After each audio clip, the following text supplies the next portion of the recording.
La existencia de 10 tribus perdidas del pueblo de Israel. ¿Es un mito o una realidad? ¿Existen grupos de judíos poco conocidos, desperdigados por el mundo? Los judíos de la actualidad, ¿a qué tribu pertenecen?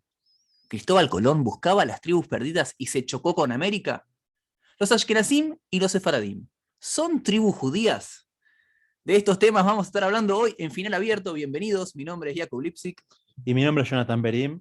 Y vamos a empezar hoy con una especie de reconto histórico para saber, breve, no se preocupen, sobre dónde surgen las famosas tribus de Israel, porque hay una parte que realmente es parte del relato histórico, relato tradicional judío, y parte que es justamente, vamos a ver si hay mito, verdad, que vamos a analizar.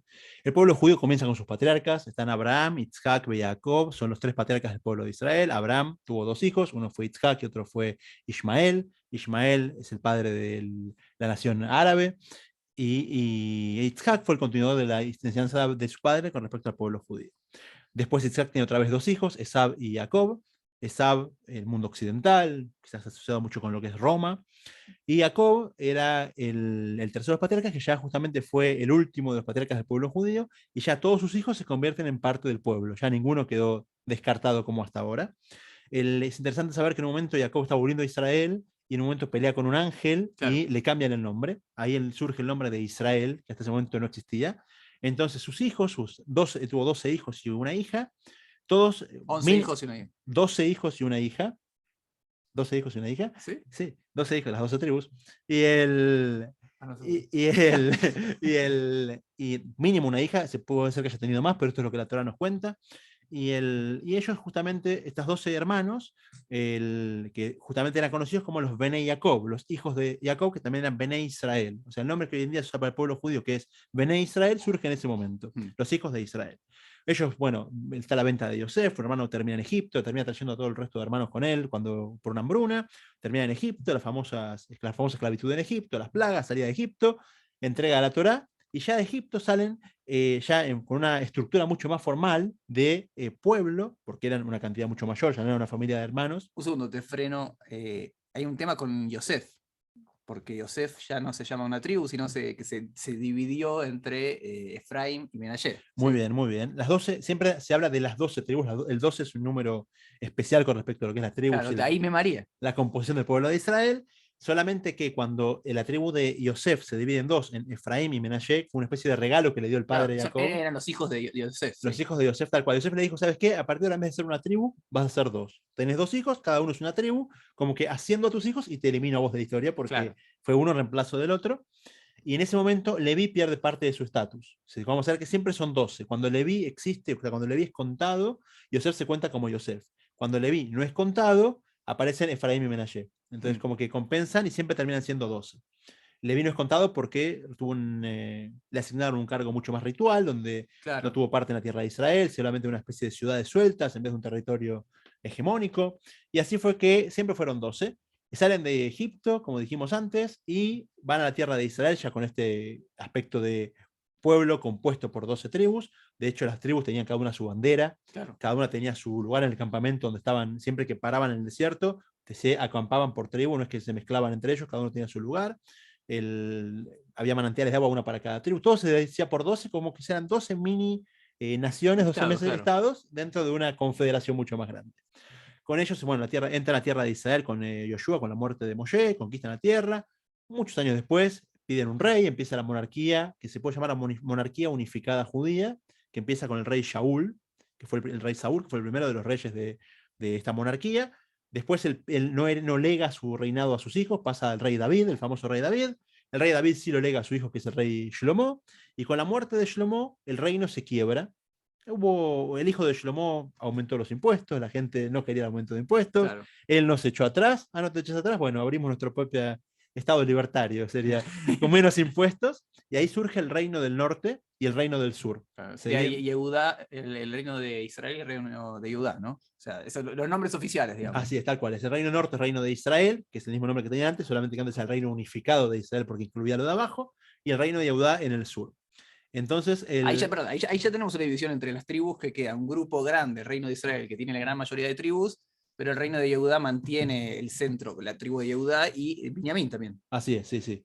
Y un poco de Leví. Claro, Leví estaba esparcido por todos lados, como dijimos antes. Claro. O sea, al no estar contado entre las 12, era como el comodín. O sea, estaba 10, 2 y este comodín por todos lados. Mm. El origen de la famosa frase de 10 tribus es sobre Ahiá Ashiloni. Ahiá Ashiloni, cuando hace una profecía que le dice a Jeroboam Menebat, que va a ser el futuro rey del pueblo este nuevo de Israel, agarra una ropa, la corta en 12 partes, le dice quédate con 10 trozos, porque vas a ser el representante de las 10 tribus. Dios te va a poner en tus manos a 10 de las 12 tribus, representando a esa escisión que se iba a dar en los reinos. Y bueno, ahí el reino se divide y ahí empezamos a tener el conjunto de 10 tribus como un solo grupo separado de las 12. Eran hasta ahora 12, ahora son 10 más 2. En dos reinos separados, que reinos que en su momento se pelearon, se amigaron, como todos los reinos Claro, como buenos reinos. fronterizos, tal cual. No dijimos cuáles son las tribus, pero bueno, el resto, sí. Sí. Reuben, Shimon, Isahar, Zulún, Dan, Naftali, Gad, Asher, Efraín y Menashe, pero, perdón, no tengo la lista de Shimon, porque Shimon es un tema... Sí, Shimon dije Shimon de memoria, porque estaba leyendo por los hijos, pero... Sí. Bueno, Shimon en realidad es considerado parte de las 10 tribus, pero geográficamente su zona era en Yehudá. De hecho, muchos mapas lo dibujan a Shimon envuelto por Yehudá, como que era una isla dentro de Yehudá. Entonces, ¿cómo vas a decirme que tenía un reino desconectado del otro? En la práctica, Shimon tuvo muchas vueltas por Israel. De hecho, todavía Jacob, cuando les da la bendición, le dice tanto a Shimon como a Leví que van a estar separados, porque cuando se juntaron hicieron muchos líos en su juventud. Entonces, Shimon le toca ser escribas y maestros, entonces iban deambulando como maestros. Entonces, siempre tuvo una parte, una geografía no tan clara como el resto de las tribus. Pero bueno, es considerado parte del Reino del Norte. Vamos a ver que después hay suficientes cambios. Pero bueno, llegamos a lo que queríamos, que era 10 tribus. O sea, si son 12, ¿por qué hablamos de 10? Justamente porque estamos hablando del Reino del Norte. Claro. ¿Está bien? Sí. Ahora, obviamente, después los reinos como están separados de manera territorial y también hubo conquistas desde afuera. No es que solamente se peleaban entre ellos, sino que estamos acostumbrados, cualquier persona que intente agarrar un libro de historia va a ver que está plagada de conquistas entre reinos y demás reinos, lo cual obviamente generaba que muchos se exiliaran. O sea, obviamente los pueblos conquistados o tenían que correr por sus vidas y demás, que es lo que en realidad empieza a dar este puntapié a la famosa historia o el mito este de si las tribus están perdidas o no. Muy bien. Y llegamos entonces, ahora sí, como dijiste vos, conquistas y no conquistas, empieza a fortalecerse en el noreste de Israel el reino llamado Asiria, Ashur, que llegó a un punto tal que en su momento la potencia era Egipto, la potencia militar imperial en esa época, y Asiria le empieza a dar frente a Egipto, le empieza a luchar de par a par, y en sus frecuentes invasiones conquista Siria, conquista Líbano. Entonces, el próximo paso en la frontera, el reino norte de Israel, y también lucha contra ellos, que no eran rivales a nivel militar contra la potencia siria. Entonces, una especie de invasión progresiva, porque fue en 3 etapas, fue destruyendo al reino. Empezó por lo más al norte, que eran Naftalí y Zebulún, que fue en el año 575, antes de la era común. Acá hay que aclarar que los años históricos y los años judíos, claro, ahí se separan por 164 años. O sea, la cuenta judía es más que una cuenta tradicional, que de hecho el registro escrito judío es del siglo II, que es bastante antiguo, y ya ponía estas fechas, y después en la construcción histórica que se va haciendo a nivel científico da otras fechas, y hay un desfasaje de los 164 años, que es un periodo perdido. Otro podcast. Sí, tal cual, es el misterio de los 164 años, porque no sabe qué es lo que pasa con este desfasaje, pero sigamos nuestra cuenta de la historia judía, no. que es 500... Claro, conquistan 575 antes de la era común. Los asirios comienzan la conquista del que era el reino de Israel. Recordemos, tenemos dos reinos judíos, está el reino de Israel con la gran mayoría de las tribus, después el reino de Yehudá, que está Yehudá y Binyamin. Los asirios en el 575 antes de la era común comienzan a conquistar el reino llamado el reino de Israel. Sí, y ahí desaparecen las dos primeras tribus, como dijimos, Zebulún y Naftalí, sí, que justamente las más al norte, justamente vino la invasión, los primeros que estaban en el frente cayeron. Unos años después, otro emperador asirio, este año es Shalmaneser V, sigue conquistando y ahora se ensaña con unas 3 tribus que son famosas en su ubicación geográfica de la época de Moshe. Estamos hablando de Reubén, Gad y la mitad de la tribu de Menashe. Que eran los que habían elegido de manera voluntaria quedar afuera de la tierra de Israel. ¿Sí? La famosa historia de cuando se iban a dividir las tierras en el ingreso, después se iba a dar el ingreso con Yoshua, pero había 3 tribus, Rubén y Gad, y una parte en realidad de la tribu de Menashe, que dijeron, nosotros preferimos las tierras que están en el norte, afuera de lo que después... En el este, en el este. En el este, perdón. Sí. Afuera de la parte que van a repartirse. Ahí cuenta la Torá porque tenían ganado y esa zona era mejor para pastar. Sí. Entonces ya estaban un poco afuera y vos decís que se ensañó.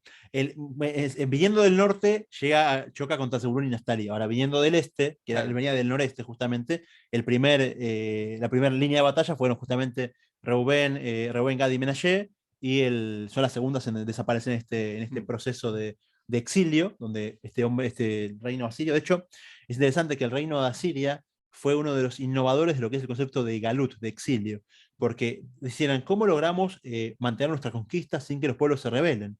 Y lo que vieron como una patente original, una idea original, fue movamos a las poblaciones, cambiémosla de lugar. Entonces, cuando la persona deja de ser autóctona de su tierra, ya es el extranjero ahí, no va a levantar la voz y no va a ser un gran ejército para luchar contra nosotros. Entonces, ese plan llevó también, entre otras cosas, al exilio de las tribus de Israel. Ahora, claro, un tema que también está relacionado con la historia es, acá estamos hablando de que conquistaban las tierras. No necesariamente implicaba una aniquilación total, de que no quedaron más integrantes de estas tribus. Lo que ocurrió es como algo que lamentablemente el pueblo judío está acostumbrado. Empiezan los exilios, empiezan a ser expulsados, y al ser expulsado, la lógica es que uno se empieza a mezclar con las otras, con los habitantes de los nuevos territorios, y se va perdiendo la identidad. Ese es como el inicio. ¿Dónde están las 10 tribus? ¿Que los mataron a todos? No necesariamente. Los obligaron a irse a otras tierras. Entonces se fue perdiendo la identidad de estas tribus. Tal cual, tal cual. Y bueno, este exilio termina en el 556, también antes de la era común, con Sargón II, que él completó el trabajo y terminó de destruir el reino norte, o sea, las tribus que nos estaban quedando, Dan, Gad, los que estaban faltando de que terminan de ser exiliadas, terminan siendo exiliadas con él. Y entonces en el 556, antes de la era común, o sea, hace 2500 años, fue que el reino norte desaparece. Ahora bien, el mito dice que las tribus desaparecieron con la conquista, como bien dijiste vos, que se fueron asimilando y se fueron perdiendo, y por lo tanto, si las del norte desaparecieron, nos quedan las del sur. Claro, o sea, la teoría indica que hoy en día el pueblo judío está compuesto básicamente por las tribus que lograron mantener cierta independencia en cuanto a su identidad, que eran las tribus de Yehudá y Binyamin, con lo cual, haciendo matemática básica, los judíos hoy que quedan son integrantes o de Yehudá y de Binyamin, y el resto, vaya uno a saber dónde está. Muy bien, muy bien. Así es el mito. Claro. Y eso vamos a romper hoy con este mito, porque en esta misma historia hay muchos detalles de mitos y de verdades. El primero del mito es ese que acabas de nombrar, y la verdad es que no es así. ¿Por qué no es así? Por muchas situaciones. Entre otras, hubo migraciones internas. Dentro del mismo imperio, dentro del mismo reino de Israel, hubo muchas veces que está registrado donde tribus se iban escapando del norte al sur y se iban sumando al imperio de Yehudá. Todavía antes de la conquista. Claro, obviamente. Che, vienen los asirios. Tal cual, vienen los asirios, corramos. Claro, llama al tío, decirle que pedirle perdón al tío, avisarle que no fue tan terrible, que nunca quisiste decir lo que dijiste, y volvamos porque se vienen los asirios con todas. Así es, así. Y así fue que partes de las tribus fueron yendo para el sur. Entre ellas hay mucha gente de Shimón, volvió al sur, que eran originales del sur, y dijimos que fueron cambiando de lugar. Y así vemos que Efraín y Menashe también, hubo gente que vino para el sur. Entonces ya vemos que el sur no era homogéneo dos tribus. Ya estamos viendo que estaba el barrio de los de Shimón, estaba el barrio de los de Menashe, y aparte estaba No te cases con una de Menashe. Esas cosas existían ya entonces. Pero la mayoría sí siguen siendo Yehudá y Binyamin. Nosotros nos olvidemos que Leví estaba siempre presente, porque Leví estaba por todos lados. Y después, más todavía, incluso cuando las tribus empiezan a perder, la idea unánime es que no se perdieron la totalidad de las tribus, estas 10 tribus.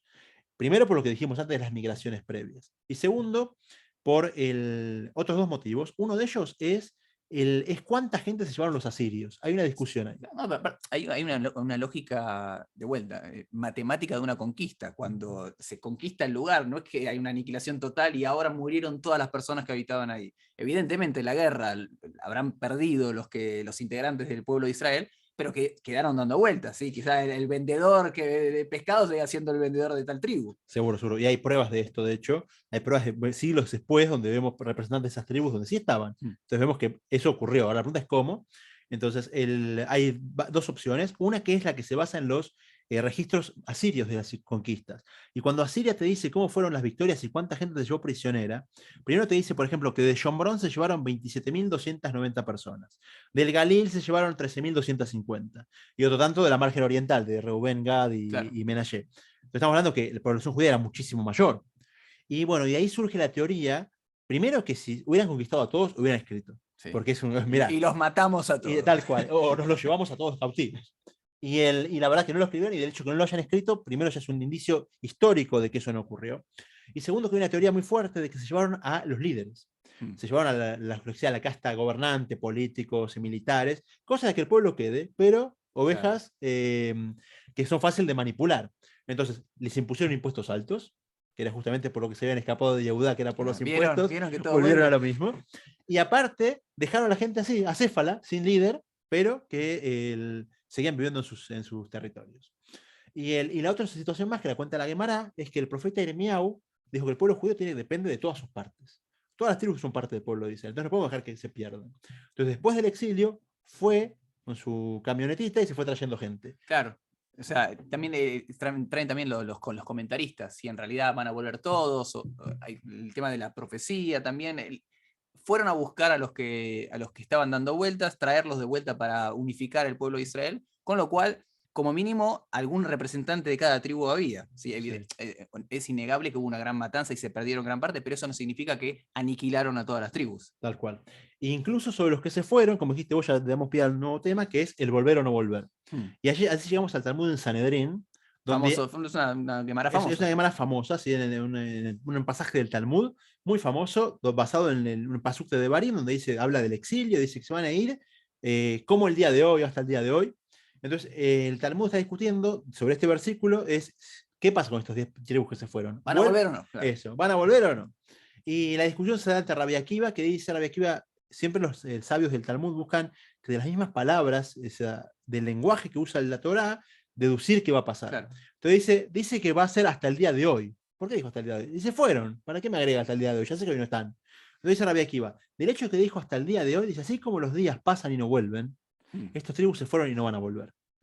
En cambio, Rabbi Eliezer discute con Rabbi Akiva y le dice, no, así como el día tiene su ciclo y está el día de oscuridad y de noche, oscuridad en la noche y después luz de día y después vuelve la luz después de la oscuridad, lo mismo las tribus. Van a pasar su exilio, su oscuridad, su noche y después van a amanecer de vuelta con las tribus volviendo. Y así es la creencia más aceptada. De hecho, la gran mayoría de comentaristas dicen que incluso Rabbi Akiva, cuando dijo no van a volver, dijo no van a volver ellos, los primeros que se fueron, pero sus descendientes seguro que van a volver. Sí. O sea que el consenso mayoritario es que van a volver todos, y entonces es lo que el pueblo judío espera, y es de hecho una parte de los síntomas de una geulá, una redención del pueblo, ver cómo la gente se suma al pueblo judío. Ahora, hay una pregunta que ya después de todo este repaso histórico, no sé si nos estamos olvidando algún paso histórico que vos quieras hacer para traerlo un poco más a una discusión un poco más actual, que es, ok, hay una parte del pueblo que falta, ¿sí? Entonces, ¿qué hacemos con eso? Muchísima gente, muchas veces uno escucha historias de que en realidad hay ciertas agrupaciones o comunidades en distintas partes del mundo. Muchas veces uno escucha en África, que cumplen con ciertos ritos que tienen que ver con, o pueden relacionarse con el judaísmo. También leí que dicen que en Japón hay también en ciertas partes de Asia, hay comunidades que cumplen con ritos y rituales que se podrían relacionar de algún modo con el judaísmo, y viviendo un poco más en el tiempo, esto también tuvo un impacto en aquellos a los cuales se les permitía venir a la tierra de Israel por la ley de retorno, ¿sí? Entonces, quizás sí podemos traerlo un poco, ¿cómo relacionarnos con, viene una tribu de algún país asiático y dice, nosotros somos judíos, ¿cómo nos afecta ahora? Bueno, primero la parte legal, o sea, la Rabanut, o sea, el gran rabinato de Israel dice, bueno, escúcheme, muy buenas sus intenciones. Ocurrió esto, sí. De hecho, ha ocurrido, sigue ocurriendo al día de hoy. Sí, hay un rabino especialista en el tema que trabaja también para Rabanut, se llama Rabbi Eliyahu Birenbaum. Rabbi Eliyahu Birenbaum es un rabo uruguayo que tiene su organización y prepara rabinos y viaja por el mundo. Se dedica, una de sus especialidades es investigar las tribus perdidas, como vínculo con la Rabanut, con el Gran Rabiato de Israel, y viaja por el mundo, se la pasa viajando este hombre, y investigando cada pueblo, porque de repente se encuentran cosas sorprendentes. De repente encontrás en la mitad de Perú un pueblo con unas túnicas muy parecidas a las judías, con rituales muy parecidos a los judíos. Entonces, ¿se puede dar de casualidad? Sí, quizás pueblos que buscaban algo similar o acercarse a Dios y el concepto del corbán, la ofrenda, pero de repente se suele dar una serie de coincidencias que es interesante ver cuál es su voluntad, qué es lo que quieren. Y la Rabanut dijo, bueno, ¿saben qué? Sus intenciones son muy buenas, pero como no podemos constatar que sean judíos originalmente, porque pasaron 2000 y pico de años, de hecho, hay parte de esta gente que se reclama judías que tiene su tradición de cuándo vinieron y de dónde vinieron. No, nosotros somos de Menashe, nosotros somos de Dan, y cada uno te dice de dónde son y Que cómo vinieron. aparentemente saben más que nosotros mismos, digamos, los que ya somos oficialmente integrantes del pueblo judío, entre comillas. ¿Sí?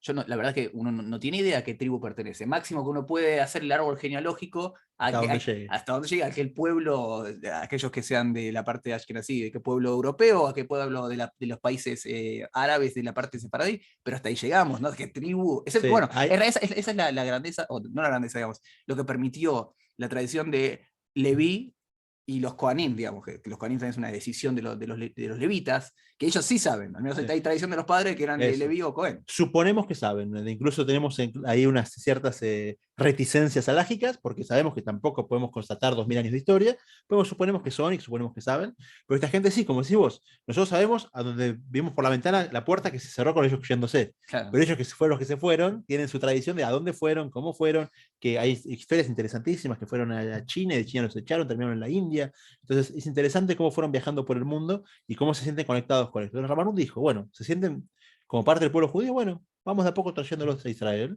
Y así es que al día de hoy sigue pasando, siguen viniendo gente de muchas partes del mundo, de Etiopía, de India, de Sudamérica, con esa tradición judía, pero bueno, a nivel técnico, escúchame, como no puedo constatar tu árbol genealógico, vamos a hacer lo que se llama Gerut, la conversión, para que te vuelvas a ser parte del pueblo, pues seas oficialmente o legalmente parte del pueblo judío con este proceso que es la incorporación oficial. Claro, que en definitiva, también creo que es una discusión que se tiene que dar. Bueno, y al final, ¿qué diferencia hay? Digamos, si alguien dice que es parte de la tribu de Menashe o no de Menashe, en definitiva, el pueblo judío persiste hoy, sobre todo cuando mantiene vivas sus creencias, sus tradiciones, con lo cual, y por más que el pueblo judío no es un pueblo que vaya a buscar convertir personas, de todas maneras sí es receptivo. Aquel que quiera pasar por el proceso de conversión o aquel que esté dispuesto a sumarse al pueblo, lo puede hacer. Con lo cual, como decías recién, la Rabanut adoptó, en su momento creo que en los 70 hubo una gran oleada de judíos de Etiopía, Sí. a los cuales se le pidió esto, bueno, hagan el proceso de conversión, y en definitiva lo que implica es, bueno, adoptar una vida que tenga que ver con la tradición y las leyes judías, ¿sí? Porque al menos la conversión de Rabanut, si no me equivoco, implica tener una vida que se ajuste a la ley judía. Así es, así Con es. lo cual, bueno, es decir, vivan según la ley judía. Eso mismo. Entonces, justamente incorpórense, como, pero con todos los pasos. Suma su historia, suma lo que sienten, pero hacemos la parte de legal. Claro. Una de las cosas que hablamos en la apertura fue el tema de Colón, de su búsqueda. Entonces, ese es un dato tuyo. Hay un documento de que habla de Colón, que uno de los marinos que incluyó en su travesía era un hablante fluido de arameo y de hebreo. Hay un mito que dice que Colón mismo era judío. Sí, pero da para otro capítulo. Okay. Coincidió justo en la partida de Colón con la expulsión de los judíos de España, claro. Hay muchas coincidencias ahí. Entonces dijo que uno de los objetivos que llevó un marino que sabía hablar arameo y hebreo era por si se encontraba con las tribus perdidas. Claro. Entonces como que esa historia siempre estuvo dando vueltas en la humanidad. Y es interesante poder justamente separar, bueno, para quien quiere googlearlo, está Matteo Ricci, que investigó el tema de los judíos, que viajando por el mundo encontró una comunidad china, en una comunidad judía en China, cuando en el año 1600, dice cómo llegaron acá, dónde salieron, Antonio de Montesinos, mucha gente que fueron buscando. Hay mucho de eso también. Investigando un poco para este podcast, uno llega, bueno, hay comunidades en Nigeria que aseguran ser partes o descendientes de algunas tribus. Comunidades en la India. De la India creo que está un poco más, entre comillas, oficial. Hay varios. Está avanzando con los viajes a Israel, están trayéndolos a Hay poco. varios judíos de la India que están llegando. Bueno, en Etiopía ni que hablar. En Etiopía hubo una gran aliá. En China, como decís, en Japón también hay comunidades de Japón que hay como 1000 judíos que encontraron y que hay muchas similitudes, con lo cual Bueno, amerita cierta investigación, pero están, como decíamos al principio, desperdigados por todo el mundo. Sí. Es raro porque de repente gente que no pensarías nunca que serían judíos, pues están, por ejemplo, el grupo de los patáns, que son fundamentalistas musulmanes, que del norte de Sí, Afganistán, la escuché. Decía, que no, se había un artículo que decían, identifican, los talibanes provienen de los judíos. talibanes judíos, bueno, Encima de eso nos indican a son, nosotros. tal cual, son una facción fundamentalista que se considera a sí mismos descendientes de las 10 tribus. Entonces, interesante cómo llegó esto. Está el comentario del Gaón de Vilna, muy interesante Sí. sobre esto, de lo que venimos hablando de la idea de volver. El Gaón de Vilna dice en un momento que todos los conversos son almas judías que están volviendo al judaísmo, y esas son las 10 tribus perdidas. O sea, son gente que tienen ciertas ganas de apegarse al pueblo judío, sea por tradición, sea por herencia, sea por genética, o sea simplemente por la voluntad. Entonces, bienvenidos sean y los vamos a recibir como unas puertas abiertas, y como dijimos antes, que es parte de lo que es la Geulá, el retorno al pueblo, a las fuentes, de quienes era de las fuentes y a quien no lo es también. De hecho, hay estadísticas que hablan de en España que un 90% de la población de España actual tiene genes judíos, por alguna rama de su familia. Ok. Es impresionante, bueno, 90%, Que es nunca el fueron país tantos. con más iglesias por metro Seguro, un cuadrado. país muy cristiano. Sí.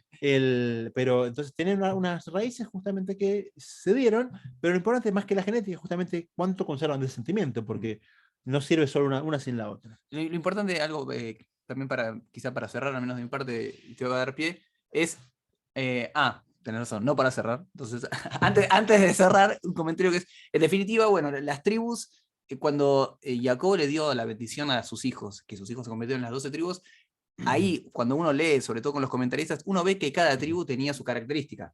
Es decir, cuando hay tribus perdidas, hay cualidades del pueblo de Israel que no está completo. Somos todos un gran cuerpo, con lo cual que se acerquen o poder sumar el resto de las tribus implica que el cuadro del pueblo judío esté mucho más completo. Sí. Seguro que sí, seguro que sí. Y la última pregunta que hicimos en la apertura Sí. que no nos quedó sin responder es tema Ashkenazim y Sefaradim. Oh. Hoy día si una persona habla del pueblo judío, naturalmente sale Ashkenazim, Sefaradim, rusos y turcos, que en realidad no son rusos porque son de muchos países de Europa, y de turcos tampoco son solo de Turquía. De hecho, casi ninguno son de Turquía, son países árabes. Están los Eduta Mizraj. Entonces, esos son tribus también. Y la respuesta es que no, pero algo queda para enseñarnos. La respuesta no, porque veníamos todos en el mismo núcleo común.